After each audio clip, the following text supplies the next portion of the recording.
Mirëmbrëma dhe përshëndetje. Unë jam Mesut Shabani në podcastin Mesut Shabani. Miq të mi, po ju pëlqen në fund kjo video, bëni një subscribe. Pra, mos harroni, sot është 30 i muajit të tretë, vitit 2026, dita e hënë. Jemi në Tetov. Dhe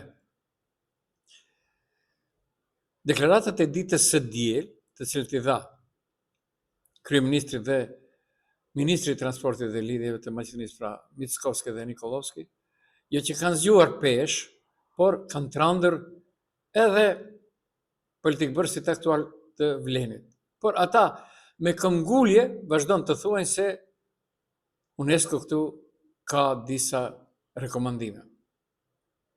UNESCO nuk ka asnjë rekomandim.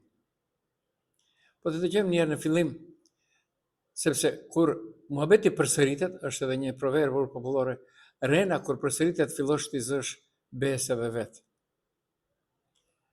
Tash nuk do ju lodhej, por ju ftoj që ta ndëgjoni se çfarë thonë nga LSDM-ja, pak më vonë dhe prap LSDM-ja në një komentim, ata këmbgulin, pra Filip që tha edhe dje, e thot edhe sot se Mickovski ren, gënjen. Християн Мицковски много лаже. Како што лаже за името, сега лаже и за ЕУ. Неговата измислена приказна за влез во Европската унија без право на глас пропадна. Po pra vazhdon persjatja e politikbërësve shqiptarë se UNESCO. Atëherë. Tash në mbrëmje ka dalë edhe Bilal Kasami, i cili akatë mbahet baba.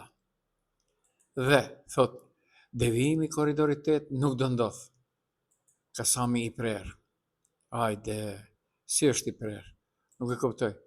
Pra, Kasami ka dalë special në televizionin Alsat.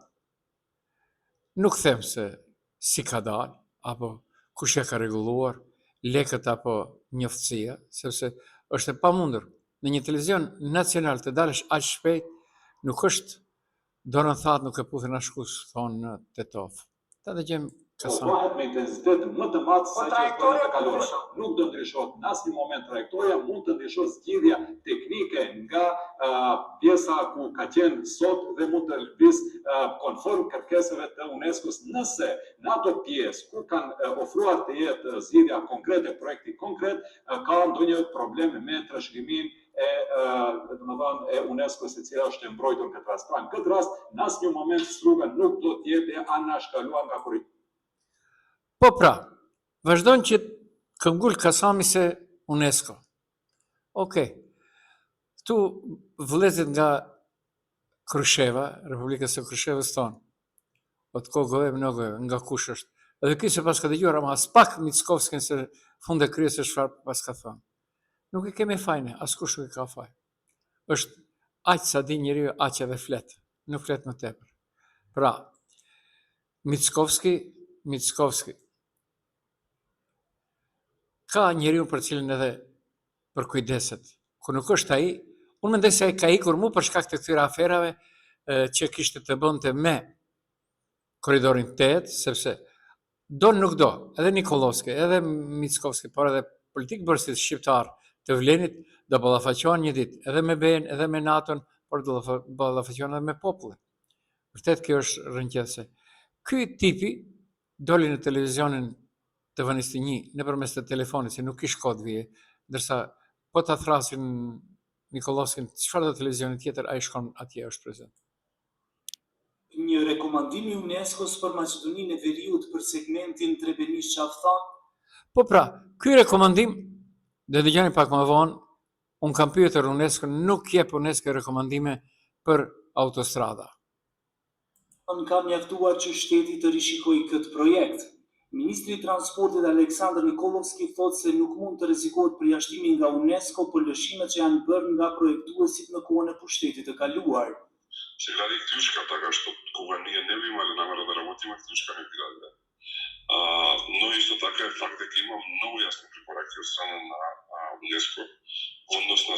Pra, këtu është mos sinqeriteti. Unë nuk them se rejnë këta, thot LSDM-ja. Pra, rejnë komplet qeveria për shumë shka, por rejnë edhe për koridorin 8 këtu ndërmjet Trevenishtës, Qaftanës dhe Strugës. Zaštita na životната средина и културното наследство, имајќи предвид дека ова подрачје е дел од заштитата на УНЕСКО заради силната археологија која што се наоѓа околу целата траса. И од таа причина ние мора да ги поштуваме препораките на УНЕСКО. Препораките на УНЕСКО се јасни дека во однос на изведбата на оваа траса, како и самата линија на трасата, не смеат да се донесат одлуки кои што ќе бидат неповратни. Po pra, edhe më e keqja, askush nuk i thot nga këta që janë në pushtet, përveç Selës sot, si opozit, as bëdi nxire dokumentin, rekomandimin e UNESCO-s. E tash, ju dini se unë bëham i mençur dhe vazhdoj unë. Kam bërë një ullumtim dhe ja se si më janë përgjigjur pjesërisht. Ministri i Transportit Aleksandr Nikolovski, unë e them, po justifikon devijimin e korridorit 8 duke u fshehur pas UNESCO-s. Çfarë ka realisht në faqen e UNESCO-s? Unë juftoj që të hyni në web faqen telegram.mk dhe të gjeni skandalin në RMV nga qeveria PMRO Vlen pse përdoret UNESCO si alibi. Dhe duhet keni edhe të faktografuar. Pra, çfarë ka realisht në faqen e UNESCO-s? Për javën e Ohrit, UNESCO ka publikuar raporte monitorimi për vitin 2017, 2020, 2022, 2024, vendimet e Komitetit Trashëgimisë Botërore, paralajmërime për degradim të zonës. Këto dokumente janë publike në faqen zyrtare vhc.unesco.org dhe hyni do e gjeni. Çfarë thot UNESCO në këto dokumente? Nga vendimet dhe raportet kërkohet Strategic Environmental Assessment, SEA, për projekte të mëdha dhe kam nxjerr një PDF projekt. Kërkohet që planet infrastrukturore të dërgohen për shqyrtim tek UNESCO-ja dhe e kam nxjerr në PDF. Pra, paralajmërohet se zona është rrezik dhe mund të futet në listën në rrezik. E kam nxjerr. Pra, UNESCO kërkon kujdes, studime dhe kontroll, jo ndalim automatik të projekteve. Çfarë nuk ekziston? Nuk ka asnjë dokument publik që thot ndalohet korridori 8. Dëgjove Bilal. Duhet devijuar traseja. Slushna Nikolovski i Mickovski. Nuk lejohet vendime të pathyeshme për këtë rrugë specifike. Të janë formulime politike, jo citime direkte nga UNESCO. Dhe si përfundim shkurt e shqip, deklarata Aleksandr Nikolovski se mund të mbështetet në frymë të përgjithshme të UNESCO-s, por nuk ka provë publike që UNESCO ka dhënë një rekomandim konkret për korridorin 8. Pra, në gjuhën e gazetarisë i vje kjo, UNESCO kërkon studime dhe kujdes, qeveria e shet si ndalim. Pra, Ministri i Transportit Aleksandr Nikolovski po justifikon devijimin e korridorit 8 duke u fshehur pas UNESCO-s. Nuk mund të merren vendime të pakthyeshme, thot ministri, duke pretenduar se ekziston një rekomandim i qartë nga UNESCO. Po ku është ky rekomandim? Hajde nxirri na trego. Pse nuk e publikon? Në realitet UNESCO nuk jep urdhra politik për projekte infrastrukturore. Ai jep rekomandime të përgjithshme për mbrojtjen e trashëgimisë dhe kërkon studime serioze për ndikimin në mjedis dhe arkeologji. Kaq. Jo vendime për devijime rrugësh. Zona e rajonit të Ohrit është në mbrojtje dhe ka vite që paralajmërohet për rreziqe nga urbanizmi dhe projektet e pakontrolluara. Mbi 4800 lëndë ka Ohri. Por kjo nuk përkthehet automatikisht në ndalim të korridorit 8 apo në shkalim të Strugës. Tu lind dyshim i madh. Apo përdoret UNESCO si justifikim për një vendim të marrë paraprakisht, sepse nëse rekomandimi ekziston, publikojeni. Nëse nuk ekziston, atëherë kemi bëjmë me manipulim publik. Qytetarët nuk ka nevojë për deklarata të mjellta, ka nevojë për fakte. Deri atëherë çdo përmendje e UNESCO-s në këtë rast mbetet më shumë propagandë se sa transparencë. Pra ky është një skandal i madh. Mashtrim me emrin e UNESCO-s për korridorin 8. Ministri Aleksandr Nikolovski po i shet publikut një histori që nuk qëndron. Rekomandime të qarta nga UNESCO që ndalojnë vendime për korridorin 8. Problemi nuk ka asnjë dokument, pra zero dokument publikisht. As në faqen zyrtare të UNESCO-s, as në vendimet e komitetit, as në raportet për rajonin e Ohrit nuk ekziston një ndalim për këtë projekt. Çfarë ekziston realisht? Kërkesë për studime, kërkesa për kujdes, paralajmërime të përgjithshme, por jo ndalim, jo devijim, pra jo stop për korridorin 8. Pra, çfarë po ndodh? Publikut po i servohet një gënjeshtër e paketuar si rekomandim ndërkombëtar, sepse nëse dokumenti ekziston, pse fshihet? Nëse nuk ekziston, pse përmendet? Tu nuk ka mjegull. Kjo është manipulim i hapur.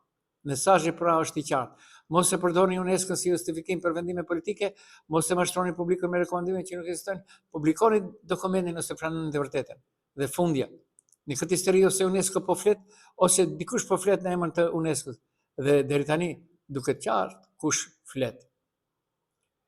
Nuk më ka befasuar sepse sot ka një deklaratë edhe nga kryetari i komunës së Strugës me Ndiqira, i cili thot patjetër se do bëhet korridori 8 nëpërmes Strugës dhe përmenden disa arsye. Por unë edhe një herë u them, e di se nuk më dëgjojnë, por e them publikisht. Nesër është data 31 mars. Viti është 2026. Në komunën e Strugës organizohet debat publik. Ftohen gjithë qytetarët dhe fshatarët nga, nuk do përmendi fshatarët se mund të gaboj sepse jam live, pra, të shkojnë të marrin pjesë. Nuk të ishte në ora 12 ose 10. E kalova disi kalimthi, pra mos më kapni për fjale. Komuna e Strugës, pra, organizon Bektelenka me komunën e Strugës, qeverinë. Nga ajo që përflitet, ka shumë muhabete se po përgatitet, janë muhabetet e BDI-s, unë nuk lexoj asgjë tash nga BDI-ja për këtë problem, sepse BDI-ja e ka menderosur, ka pasur kohë, vakat ka pasur që ta zgjidhë këtë problem. Po ashtu, shumë kush që pretendon se mund të kontriboj nga fshatrat e Strugës, pra të jam synë. Unë kisha thonë të to thënë me callë, me mallë, me ketë jeni atje.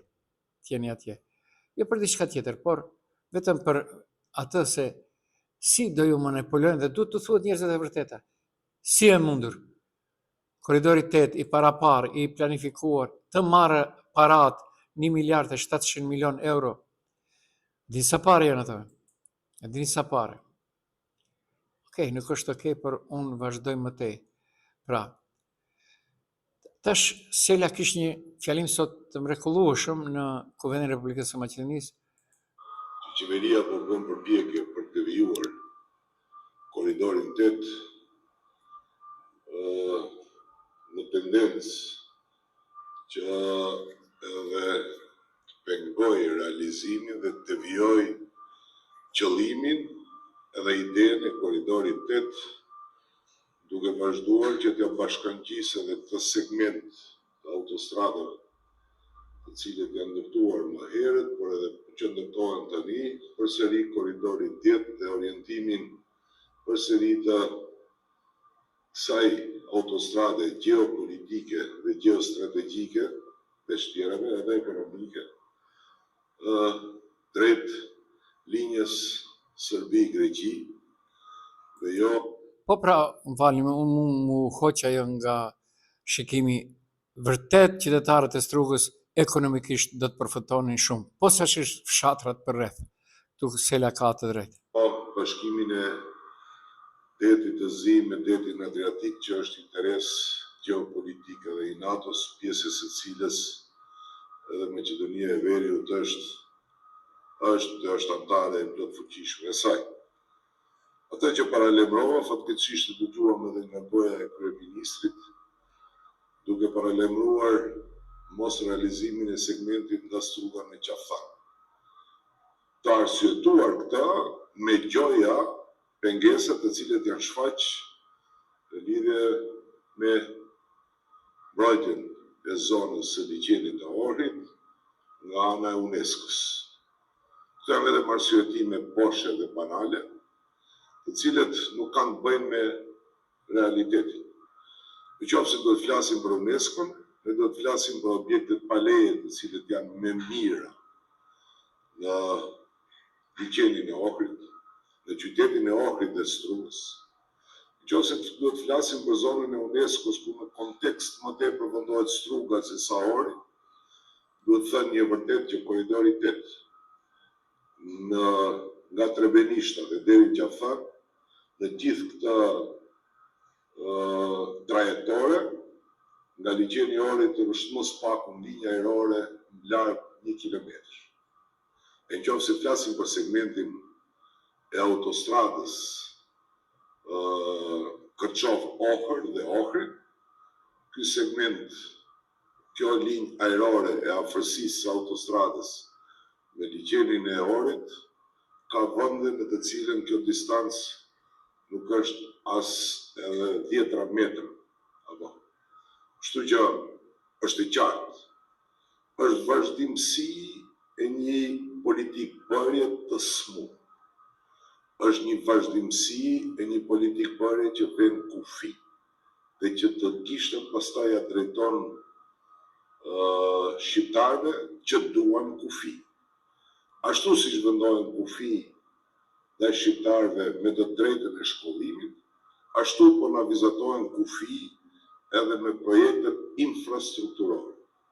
E thash në paraqitjen tjetër, që këtyre 20 viteve autostradat dhe rrugët tek në Maqedoninë Perëndimore kanë qenë vetëm premtime elektorale, ndërsa realizimet e autostradave dhe rrugëve ekspres kanë qenë vetëm në Maqedoninë Lindore.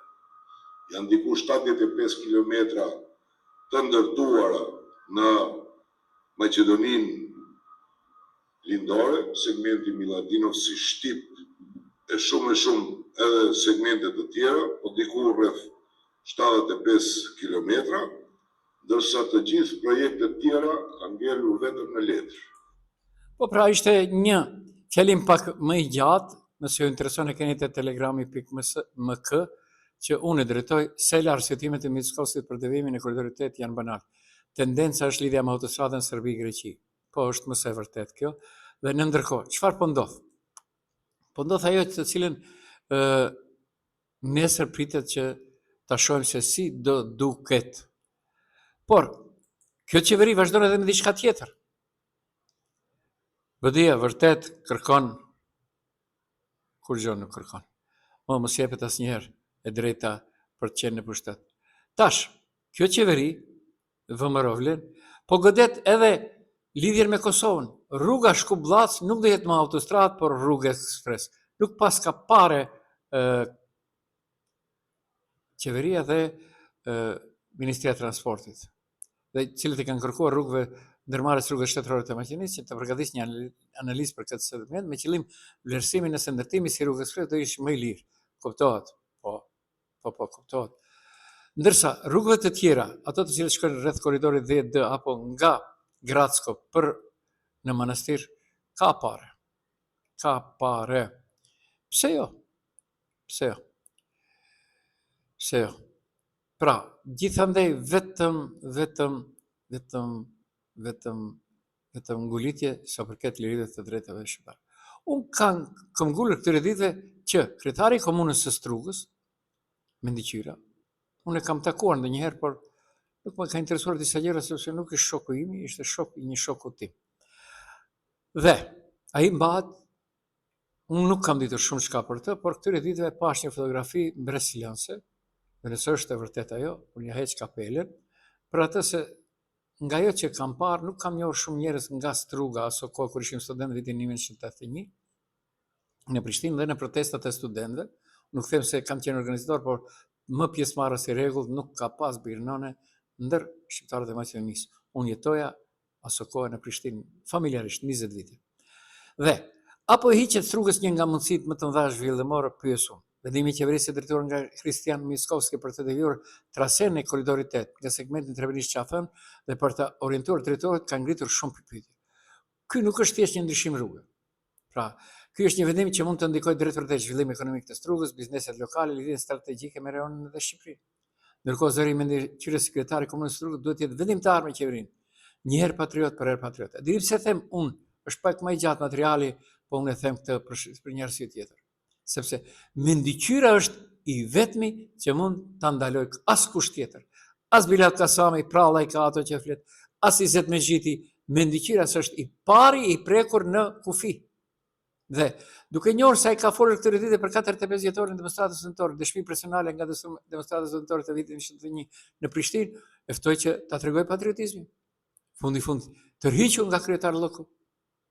Mendiqyra e di se njëre për gjithmonë do përmendet emri i tij, do e mbuloj atë që ka qenë në përburgje viteve 80-ta, nëse ka qenë, unë nuk di gjë, por i besoj asaj që ka deklaruar, sepse çdo njeri që deklaron do të rri pastaj deklaratave të veta, përveç Ali Ahmetit që nuk rri asnjë deklarate, dhe Mendiqyra do e baj pastaj atë të kundërtën e patriotizmit. Sepse njëherë ju dha rastit jetë kryetar komune në Strugë dhe nuk ndikoi që Struga të lidhet në segmentin Trevenisht Qafan dhe në korridorin 8. Pra, tash e ka rrahur, as kush tjetër, vetëm ai. Okej, shohim nesër se si do kalojmë me qytetarët dhe qytetarët e fshatrave në Strugë. Dhe ajo që përmenda në fillim se Mickovski ka shkuar në Hungari, në Budapest për të takuar me Orbanin dhe bëhet fjalë për kthimin e Gruevskit, janë kret pralla, ka ikur nga ajo sepse nga ajo që kam informata pas dite, atë kanë kërkuar edhe ndërkombëtarët për të sqaruar lidhur me korridorin 8. Kështu që ala pozitën nuk është rastësisht deklarata e Rikollovskit të TV-21, sepse sado që të mendojnë se ato kanë lidhje me korridorin që lidh Serbinë me Greqinë, të tjerët kanë lidhje të tjera. Okej, Filipçe prap sot ka dhënë një deklaratë mjaft interesante. Thotë B do thotë më shumë para për Maqedoninë deri në 40 miliard euro, pra rroga më të mëdha dhe pensione më të larta. Që thash be Filipçe? Jeni na Македонија, македонци, албанци, турци, срби, роми, власи, сите. Го слушнавте сите Христијан Мицковски. Подготвен бил да чека со децении за влез на Македонија во Европската Унија. Да троши децении од вашите животи, од животите на вашите деца, внуци, на идните македонски генерации. После ова признание на Мицковски, веќе на сите им е јасно што во Македонија се случува. Со Мицковски и неговата организирана криминална група нема членство во Европската Унија. Значи, децении за гарантирана сиромаштија, загубени генерации поради засилено иселување на младите, карта во еден правец за македонската младост. Значи, децении криминал и корупција без никаква контрола. Значи, тонење во калта на Мицковски и негова криминална банда. Христијан Мицковски со часовници од 60.000 евра, со бизнис мрежа во тендерска групација, посакува деценијска изолација.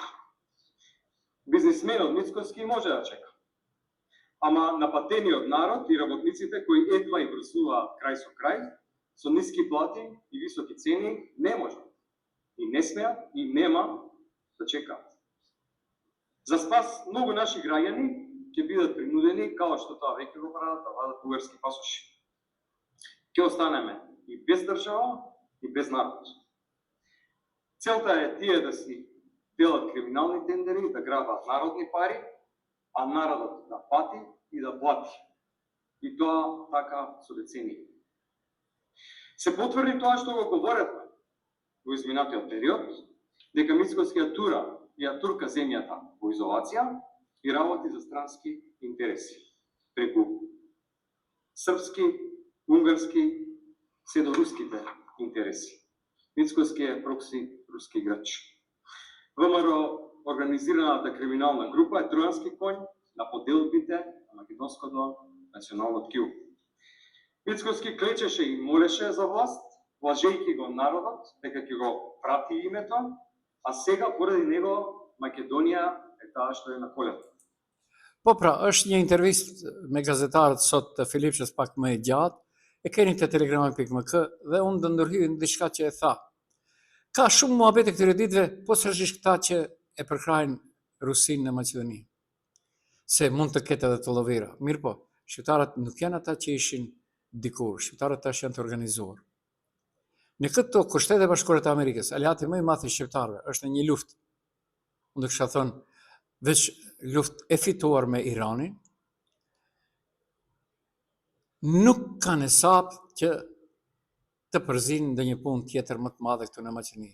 Kjo mbase i konvenon Mickovskit, i konvenon Rusisë, i konvenon Kinës, i konvenon gjithë armiqve që nuk e duan, jo popullin shqiptar, ata se duan historikisht, por nuk e duan edhe atë që në Ballkan Shtetet e Bashkuara të Amerikës të jenë numër 1. Pra, pralla janë ato që dikush shprehen nga ata që kanë marrë pjesë në për luftrat e Ukrainës, nga Maqedonia dhe nga Serbia, dhe shpresojnë si një ditë mund edhe Kosovën të marrin edhe të marrin pjesën e Vardarska Banovinës këtu në Maqedoni, pra pralla janë, sepse shqiptarët në Maqedoni kanë telashet e tjera, nuk i kanë hallet e Serbisë, Vučićit, Putinit e kështu me radhë. Pra, pralla janë, mos besoni se mund të ketë ndonjë të llovinë në Maqedoni, nuk ka fakte dhe argumente. Ndërsa të gjithë ata që thonë se Mickovski dhe partitë politike shqiptare do të ta kthej, bile dhe Ali Ahmeti e ka thënë disa herë, do të ta kthej situatën para vitit 2001, Mickovski nuk mund ta kthej situatën para vitit 2001 në Maqedoni për shkak se nuk ka njerëz në Maqedoni nga shqiptarët që do i kishin hyrë prapë edhe një avanturë kështu që do të ndodhë sipas Mickovski dhe ai pastaj të mbetet në histori si Aleksandri i Madh. Jo. Shqiptarët edhe nëse do bëjnë diçka, do bëjnë kur do duan ata, kur do jenë të përgatitur, jo kur do kundërshtari politik. Okej. Nuk është okej, por vërtet sot ka qenë por ajo që po ndodh me korridorin 8 është vërtet skandal. Skandal, dhe atë skandal qeveritar, sepse në qeveri është vlen, nuk jam unë. Vleni është qeveri.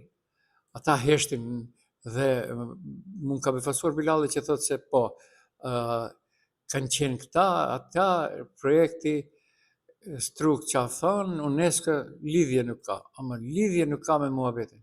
Për atë, ku nuk je prezent në një situatë edhe mos bën muhabet se dalësh qesharak. Këtyre ditëve ka reaguar sot vërtet edhe Këshilli i Bankës Popullore të Maqedonisë. Ka rrezik për inflacion në periudhën e ardhshme.